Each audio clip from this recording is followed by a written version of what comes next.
Okay, welcome back guys.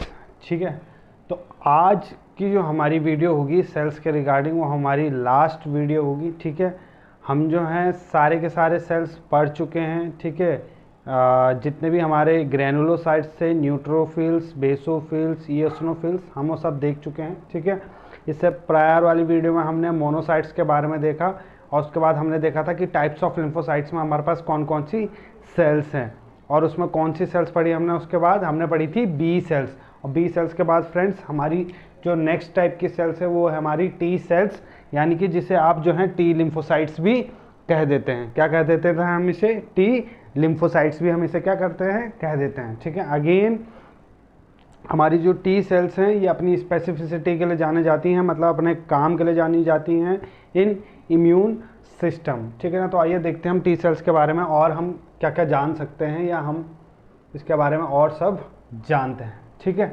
पहले तो इसका जो ओरिजिन है, ठीक है ना, मैं बार बार ओरिजिन लिख देता हूँ, इसे पता नहीं क्यों। ठीक है, एक और बार इसका जो फॉर्मेशन है बेसिकली, ठीक है ना, ये बनता कहाँ पे है, जो इसका फॉर्मेशन है या साइट ऑफ सिंथेसिस है वो है आपका बोन मैरो। ठीक है ना, क्या है? Bone marrow. ठीक है, और जो इसका मैचुरेशन साइट है, जो इसका मैचुरेशन साइट है वो बेसिकली होता है हमारा थाइमस। कहाँ होता है?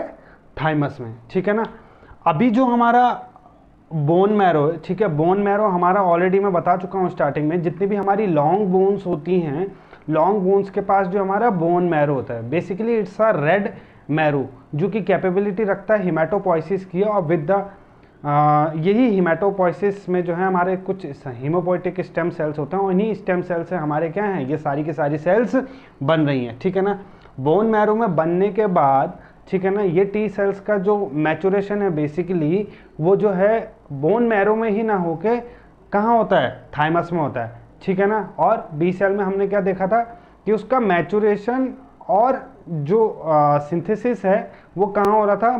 दोनों बोन मैरो में ही हो रहे थे। बट इसमें थोड़ा सा अलग क्या है टी सेल्स में या टी लिम्फोसाइट में हमारे पास, कि जो इसका फॉर्मेशन है वो तो बोन मैरो में रहा है, बट जो मैचुरेशन है, मैचुरेशन इसका कहाँ पे हो जाएगा? मैचुरेशन हो जाएगा इसका थाइमस में। ठीक है ना, और थाइमस में ही क्या होता है, मैच्योर होने के दौरान जो है वहाँ पे ही इसकी ट्रेनिंग होती है सेल्स को पहचानने की, कौन से सेल्स अपने हैं, कौन से सेल्स पराए हैं। जो सेल पराए हैं उन परायों को मार दो। ठीक है, जो पराए सेल्स हैं उन्हें हम फॉरेन सेल्स कहते हैं या फॉरेन बॉडीज़ कहते हैं। एग्जाम्पल एंटीजन हमारा, हमें पता है। ठीक है ना, अभी थाइमस में होता क्या है? ठीक है, थाइमस में होता क्या है, इसका मैचुरेशन होता है। ठीक है ना, और मैचुरेशन होने के साथ साथ ये डिफरेंशिएट हो जाता है 3 टाइप ऑफ सेल में। एक तो होती है टी हेल्पर सेल, एक होती है टी साइटोटॉक्सिक सेल, और एक होती है टी रेगुलेटरी सेल। ठीक है ना, तो जो हमारी टी हेल्पर सेल है इसको हम CD4 भी कहते हैं। जो हमारा टी साइटोटॉक्सिक सेल है इसको हम CD8 भी कहते हैं। मार्कर है बेसिकली इसके पास। ठीक है ना, ये समझ लिया। क्लस्टर ऑफ डिफरेंशिएशन, इसके बारे में मैं कल ऑलरेडी बता चुका हूँ कि ये सरफेस मार्कर्स होते हैं सेल्स के, जो उन्हें हमें पहचानने में मदद करते हैं। ठीक है ना, तो अभी जो हमारा टी हेल्पर सेल है, टी हेल्पर सेल का छोटा सा बेसिक फंक्शन बताऊंगा, ज़्यादा हम इसको डिटेल में नहीं करेंगे। ठीक है, जिससे आपको आसानी हो समझने में, आपको नोट्स बनाने में आसानी हो। ठीक है ना, तो टी हेल्पर सेल का काम क्या होता है? बेसिकली टी हेल्पर सेल का काम नाम से पता चल रहा है, हेल्प करना। तो टी हेल्पर सेल क्या करेगा, ये ना एक्टिवेट हो जाता है थ्रू वेरियस साइटोकिन्स, और ये साइटोकिन्स से एक्टिवेट होने के बाद ये डिफरेंशिएट कराता है हमारी बॉडी में किसको? बी सेल्स को। बी सेल्स को क्या करा देगा जी? डिफरेंशिएट करा देगा। और डिफरेंशिएट होने के बाद हमारी जो बी सेल्स हैं वो क्या क्या बना देगी हमारा? अगेन एक बना देगी हमारा मेमोरी सेल्स, एक बना देगा हमारा मेमोरी सेल्स, और एक बना देगा हमारा क्या? Plasma cells. ठीक है, कुछ ऐसा ही चलेगा। ठीक है, मैं एक और बार फिर से बता देता हूँ। जो टी हेल्पर सेल है, ठीक है, पहले तो थाइमस में जो है इनका डिफरेंशिएशन, और डिफरेंशिएशन किस किस में हुआ, टी हेल्पर सेल में, टी साइटोटॉक्सिक सेल में और टी रेगुलेटरी सेल में। जो अभी जो टी हेल्पर सेल है इसको हम CD4 भी कह देते हैं। ठीक है, अभी होता क्या है, अगर बाहर से कोई एंटीजन आता है तो ये क्या करता है, different kind of cytokines release करता है। अपने उन साइटोकिन्स को रिलीज करने के कारण जो है ये क्या करता है, बी सेल्स को डिफरेंशिएट कर देता है और प्रोलिफरेट कर देता है, किस में, मेमोरी सेल्स में और प्लाज्मा सेल्स में। मेमोरी सेल्स का नाम से ही पता चल रहा है कि मेमोरी सेल्स हैं, तो इसका मतलब कि ये जो मेमोरी सेल्स हैं याद रखेंगे कि ये एंटीजन अगर भविष्य में कभी दोबारा आता है, इन केस ऑफ री infection these memory cells will get activated, sorry. ठीक है, नाउ दीज प्लाज्मा सेल्स, यही वो प्लाज्मा सेल्स हैं हमारी बॉडी में जो आगे एंटीबॉडी बनाती हैं, जिनको आप IgG, IgM है ना, और IgD और IgE के नाम से भी जानते हैं। और एक और रह गई हमारी IgA, ये क्या लिखा है, IgM है भाई, ये लिखा हुआ। ठीक है, अभी जो हमारा देखो प्लाज्मा सेल्स जो पहली एंटीबॉडी बनती है वो IgM होती है। ठीक है ना, 5 पेंटामेरिक होती है। ठीक है, मैंने बताया भी था कि अगर जब ये सिक्रीशंस में होती हैं तो ये पेंटामेरिक होती हैं, अगर मेम्ब्रेन बाउंड रहती हैं तो मोनोमेरिक होंगी। ये हमेशा ध्यान में रखें, question exam point of view से ये बहुत ज़्यादा इंपॉर्टेंट क्वेश्चन बन जाता है यहाँ से। और IgG वह है जो बहुत लंबे टाइम तक परसिस्टेंट रहती है। ठीक है ना, वो IgG बहुत, ठीक है। तो आई होप आपको टी हेल्पर सेल का रोल यहाँ पे पता चल गया होगा, ज़्यादा हम इतना डिस्कस डिटेल में नहीं जाएंगे। ठीक है, टी साइटोटॉक्सिक सेल्स की बात कर लेते हैं। टी साइटोटॉक्सिक सेल्स बेसिकली करते क्या हैं, ये हमारी बॉडी में जितने भी इन्फेक्टेड सेल्स हैं, ठीक है ना, तो ये टी साइटोटॉक्सिक सेल्स और ये जो CD8 जिन्हें हम जनरल कहते हैं, ये एक्टिवेट हो जाते हैं थ्रू वेरियस साइटोकिन्स अगेन।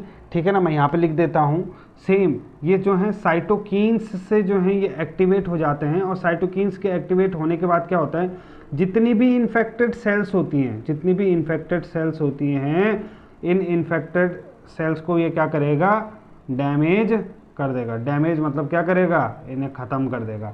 अब ये इन्फेक्टेड सेल्स कोई सी भी सेल हो सकती है, जैसे कि कैंसरस सेल हो गई, ठीक है, या ऐसे सेल्स जो अपना कॉन्टैक्ट इनहिबिशन वाली जो प्रॉपर्टी थी वो खो चुकी हैं, लॉस कर चुकी हैं। ठीक है, तो और कायदे से अब क्या है, इन्हें मर जाना चाहिए। तो टी साइटोटॉक्सिक सेल्स ऐसी सेल्स को पहचानती हैं, ऐसी कैंसरस सेल को पहचानती हैं, वहाँ जाती हैं और वहाँ जाके उन्हें ख़त्म कर देती हैं, और अल्टीमेटली जो है इम्यून सिस्टम में अपना एक इंपॉर्टेंट रोल प्ले करती हैं। कौन सी, CD8 सेल्स या टी साइटोटॉक्सिक सेल्स। ठीक है, आई होप आपको ये समझ आ गया होगा।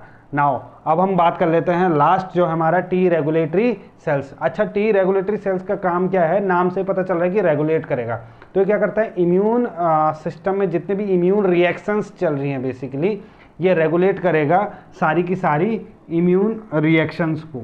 ठीक है ना, ये क्या करेगा, जितनी भी हमारी इम्यून रिएक्शंस हैं उन सबको क्या करेगा, रेगुलेट करवाएगा। क्या करवाएगा, रेगुलेट कराएगा। तो आई होप आपको इतना ही क्लियर हो गया होगा। ठीक है, ये तो था हमारा कि किस किस पार्ट में ये डिफरेंशिएट हो जाता है। ठीक है, तो ऐसे ही जो है ये डिफरेंशिएट होने के बाद पेरिफेरल, या तो ये ब्लड में चले जाएंगे या फिर ये जो है टिश्यूज़ के पास चले जाएंगे या लिम्फ में चले जाएंगे। ठीक है, अच्छा, थाइमस के बारे में भी जो है मैं थोड़ा सा बता दूं, जिसके पास ये मैच्योर होने जा रहा है। थाइमस जो है हमारा एक छोटा सा ऑर्गन होता है जो कि हमारी जो है जस्ट अबव द हार्ट जो है ये प्रेजेंट रहता है। होता क्या है कि जब हम छोटे होते हैं, during the time of birth, या जब चाइल्ड होते हैं, हम एक छोटा बेबी होता है जो उस दौरान जो ये थाइमस है, थाइमस का साइज़ काफ़ी बड़ा होता है। ठीक है, बट एज एज ग्रोस, ठीक है, प्यूबर्टी तक भी जो है ये थोड़ा थोड़ा बढ़ता है। ठीक है, बट प्यूबर्टी के बाद क्या होता है, इसका जो साइज़ है इट बेसिकली स्टार्ट्स डिक्रीजिंग। अब जैसे जैसे ये डिक्रीज होने लगेगा तो हमारी बॉडी में भी जो वो इम्यूनिटी, जो एक पावर थी, पावरफुल एक इम्यून रिस्पॉन्स था, वो भी धीरे धीरे जो है कम होने लगेगा। तो आपने देखा होगा एज एज इंक्रीजेस हमारी जो इम्यूनिटी है वो क्या होती है, जो एक प्रतिरोधक क्षमता होती है हमारी बॉडी में वो क्या हो जाती है, कम हो जाती है। ठीक है ना, तो उसके लिए रिस्पॉन्सिबल यही थाइमस है, क्योंकि थाइमस जो है धीरे धीरे जो है डिजनरेट हो जाता है। तो टी सेल्स जो जितनी बच जाती हैं फिर वही हमारे शरीर में मशक्कत कर रही होती हैं। ठीक है ना, तो आई होप आपको ये समझ में आया होगा कि थाइमस एक छोटा सा ऑर्गन है और उसके पास मैचुरेशन है। ठीक है, ज़्यादा डिटेल में नहीं जा रहा हूँ कि थाइमस के अंदर कैसे कैसे वो मैच्योर होता है, इस पर हम किसी और दिन चर्चा करेंगे या आगे से मैं एक नेक्स्ट अलग वीडियो बना दूंगा। तो आई होप आपको ये समझ में आ गया होगा। ठीक है, अच्छा, अब जो है हम टी सेल के स्ट्रक्चर के बारे में बात कर लेते हैं थोड़ा, ठीक है। ये भी एक इम्पॉर्टेंट है और यहाँ से भी काफ़ी सारे क्वेश्चंस बन जाते हैं, ठीक है ना। अगेन इसके पास जो है अल्फ़ा और बीटा होते हैं, ठीक है। ये अल्फ़ा और बीटा जो हैं इसको हम कह देते हैं टी सेल रिसेप्टर। क्या कह देते हैं हम इसे? टी सेल रिसेप्टर है ये, ठीक है ना। और जो ये CD3 है यहाँ पे, इस CD3 को हम कह देते हैं सिग्नल ट्रांसड्यूसिंग मॉलिक्यूल। तो ये सिग्नल ट्रांसड्यूसिंग मॉलिक्यूल क्या करेगा? अंदर जो है सिग्नल भेजेगा सेल्स के, और सिग्नल भेजने का मुख्य कारण या मेन जो रीज़न है वो यही है, अंदर जाके जो है बताना है कि भैया एंटीजन आ गया है, एंटीजन को कैसे कैसे उससे टैकल करना है। रिसेप्टर्स हैं अल्फ़ा बीटा, तो बेसिकली ये रिसेप्टर का काम करेंगे, ठीक है ना। अच्छा, CD5 के बारे में बता दूं मैं। ये CD5 जो है स्पेसिफिक होता है किसमें? टी सेल में, और ये it work as an identity और marker of this T cell. ये इंपॉर्टेंट पार्ट है, ठीक है ना। आप इसको स्टार बना देना, ये क्वेश्चन पूछा जा सकता है एग्ज़ाम में। तो CD5 अगर टी सेल के लिए कोई मार्कर पूछे तो वो कौन है? आइडेंटिटी और मार्कर कौन है टी सेल्स के लिए? वो है CD5, ठीक है ना। अब देखो, ठीक है ना, अल्फ़ा प्लस बीटा प्लस और हमारा जो CD3 है, ये तीनों आपस में मिलके बना देते हैं हमारे टी सेल रिसेप्टर कॉम्प्लेक्स। क्या बना देते हैं हमारे? T cell receptor complex. कौन कौन? अल्फ़ा बीटा और CD3 मिलके जो हमारे क्या बना देते हैं? टी सेल रिसेप्टर कॉम्प्लेक्स, ठीक है ना। तो स्ट्रक्चर में हमने बस इतना ही ध्यान में रखना है इसमें, इसके अलावा इसमें और कुछ इंपॉर्टेंट नहीं है, ठीक है ना। CD3 सिग्नल ट्रांसड्यूसिंग मॉलिक्यूल, और इसके पास दो अपने टी सेल रिसेप्टर होते हैं, ठीक है ना। तो और ये सब हमने यहाँ पे जान लिया, ठीक है गाइस। तो टी सेल में बस इतना ही। अगर आपको लगता है कि आपको इसके बारे में और जानना है या इस पर मैं और डिटेल में वीडियो बनाऊं, तो आप प्लीज़ कमेंट सेक्शन में जाके बताएं, मैं इस पर और डिटेल वीडियो बनाऊंगा। और आप चाहते हैं अगर कि हाँ मैं मैचुरेशन भी इसकी जो है स्टेप बाय स्टेप बता दूं कि थाइमस में कैसे कैसे होती है, तो मैं वो भी बता दूंगा। आप बस कमेंट बॉक्स में जाके बताएं कि मुझे इस पर वीडियो बनानी है। Okay guys, thank you, take care and please channel को लाइक, शेयर और सब्सक्राइब करना ना भूलें, ठीक है। Okay guys, thank you and take care.